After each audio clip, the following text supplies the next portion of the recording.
ئەم کاتتان باش. ئەم جەژنە دوایین جەژنی خولی پێنجەمی پەرلەمانی کوردستان دەبێت لە هەفتەی داهاتووەوە بە یەکجاری کارەکانی ئەم خولە درێژکراوی پەرلەمان کۆتایی دێت.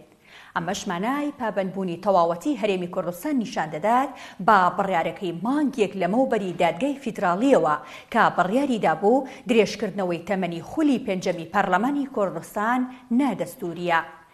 ئەیوبۆرتی زوومی هەولێر لە سەرچاوەیەکی تایبەتی نیە و دەستەی سەرۆکاتی پەرلەمانی کوردستانەوە ئاشکرای دەکات ڕۆژی 2 تەمموز واتە یەکشەممەی داهاتوو بڕیاری خانەنشینکردنی سەرۆکی پەرلەمانی کوردستان و پەرلەمانتاران دەردەکرێت و ئیدی کارەکانی خولی پێنجەمی پەرلەمانی کوردستانیش کۆتاییان دێت.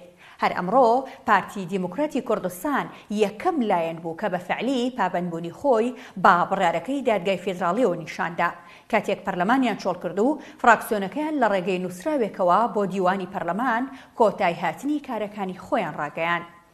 پاش بڕیاری کشانەوەی پارتی کە گەورەترین فراکسیۆنی نێو پەرلەمانی کوردستان و پۆستی جێگیری سەرۆکی پەرلەمانیان هەیە موناقەهوەچی و بەشێک لە فراکسیۆنەکانی پێکهاتەکان بە هەمان شێوە کۆتای هاتنی کارەکانیان ڕاگەیان.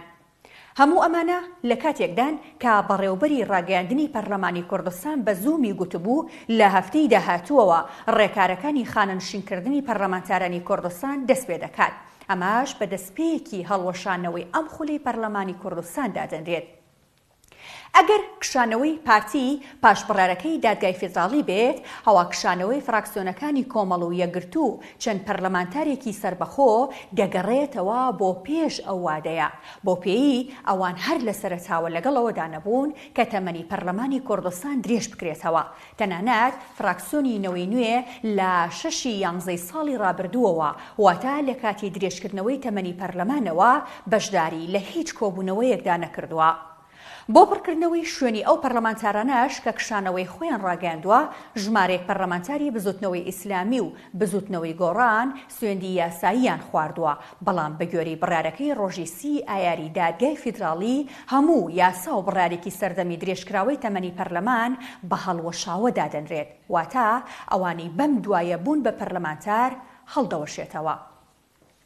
ئاسی دەبن.